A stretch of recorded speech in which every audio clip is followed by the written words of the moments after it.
Hi, I'm Anna of All Trades, and today I'm going to give you a few ideas about how you can use whatever you have right now to start your very own garden today. Let's do this.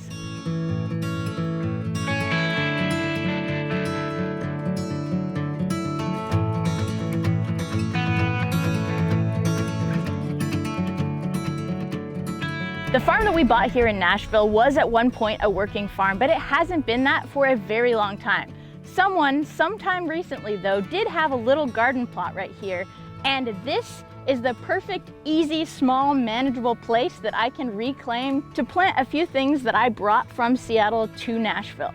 The thing is, I'm gonna make an enormous garden down by the barn, and it's going to be what actually supports this farm, but that requires a ton of infrastructure and thought and planning and machinery that I just simply don't have. But what I do have right now is a shovel and some things I want to put in the ground, so let's do that.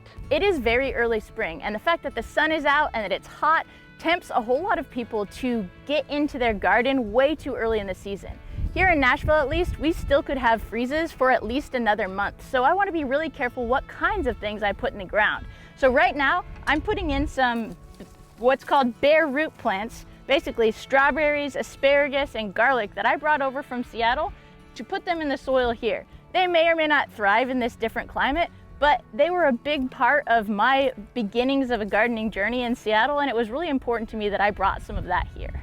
I hear a ton of people say that they are not cut out to be gardeners because they always kill their plants. The thing is that if you give plants what they need, which is soil, sun, and water, they're gonna do all the rest on their own, especially when it comes to bare root plants. Seeds do require a little bit more time and attention, but most bare root plants literally just need to be put in the ground.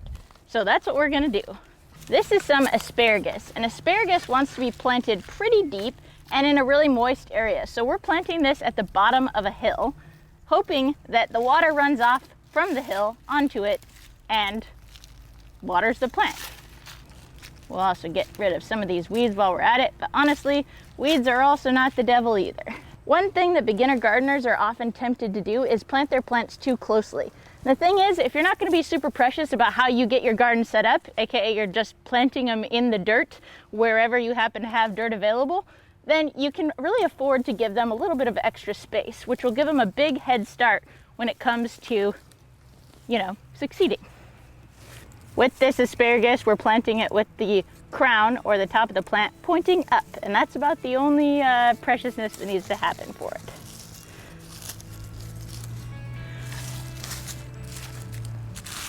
Another stumbling block for a lot of people who are interested in getting into gardening is the question of fertilizer, or if your dirt is good enough. And I'll tell you right now that if there are green things growing in your dirt, it's probably good enough to give things a shot. And of course, as you continue to learn more and more about gardening, you can, adjust your practices accordingly. But one of my favorite things to encourage people to do is just try it and then learn from your mistakes.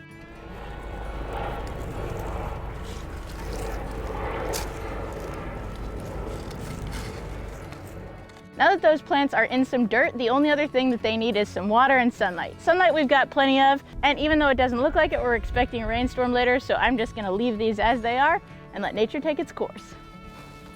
This little garden patch needs a little work to be reclaimed, but not a whole lot, because though it is covered with weeds, the only weeds that we want to actually remove are those that are going to compete with our plants. So first things first, this is a really big weed. So we're actually going to get rid of this, but we're not actually even going to get rid of it. We're just going to dig up its roots. And once we've got the dirt off of the roots of the weeds so we know that it's going to dry out and die, we're just going to go ahead and leave it right there to decompose. Because one thing about weeds are they're actually soil's indication about what it actually needs. This was a tap root, a root that went really, really deeply. Those deep roots are an indication that the soil right here needs something that is buried deeper within the depths of the soil than what these little shallow rooted plants have to offer. So one thing we can do is then plant a deep rooted plant right there. And what kind of plant has deep roots? Asparagus.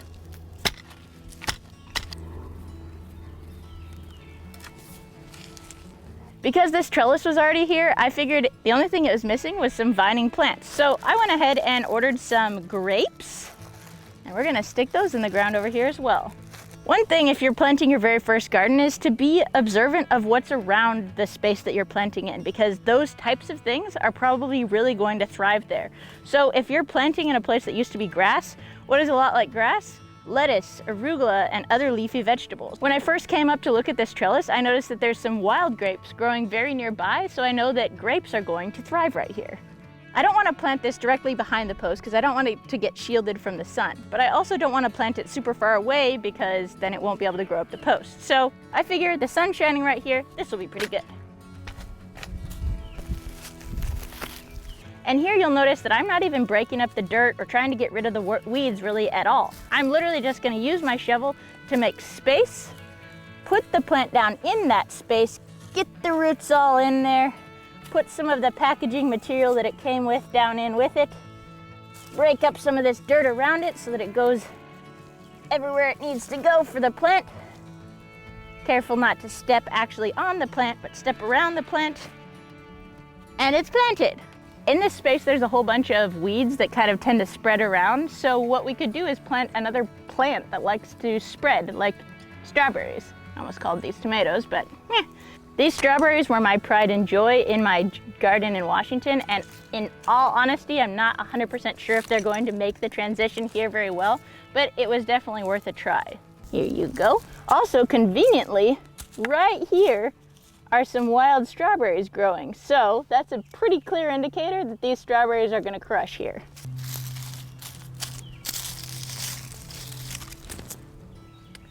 Another fun thing about leaving weeds to grow in your garden is that they actually help to retain moisture in the soil because they've got complex root structures, and because they themselves need water, they're constantly bringing moisture to the surface, but they're also keeping the soil from running away from the roots of your plants so that your plants get all of the moisture that they need. So as long as the weeds and your plants are not competing for sunlight, they can live in harmony just fine.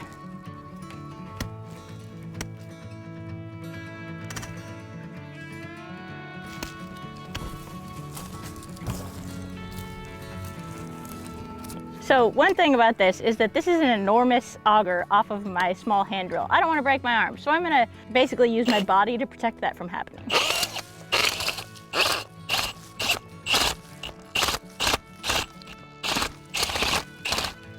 All right.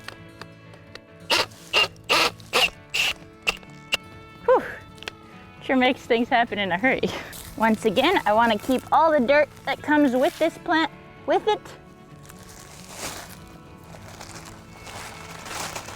I'll go a little bit deeper at first and then pick it up a little bit so that the roots face down. Fill in all the soil around it. Give it a little step. Planted! Because this is a garden area that I don't plan to babysit very much, I'm going to put a few natural pesticides here, and one of those is garlic. Putting garlic in the garden is a natural pesticide because, quite frankly, it smells bad. Because some eager beavers, I'm sure, are going to disregard what I said about not planting your garden too early and plant things anyway, here are a few seeds that you can put in the ground right now. You can do early snap peas or snow peas, things that are meant for cold weather. You can do brassica family plants, aka cauliflower, broccoli, arugula, other hardy greens like that. You can do radishes, early carrots, but if you put seeds in the ground too early, you need to do it with the acceptance that they might not make it, and it'll be totally fine to replant them again in a few weeks. Thank you so much for taking the time to watch this video and for supporting my channel in that way. I hope you found some tips in here that made it a little less scary to put some seeds in the ground and just try a garden this year. I hope you leave this video feeling challenged, inspired, and excited to get outside and to do things with your own hands as well. By the way, there's a link for my Patreon and my merchandise below. There's tons of new merchandise, so make sure you go and check that out right now. Cheers! Because this trellis was here, no, please no. Because this trellis was already here, I decided to, please don't.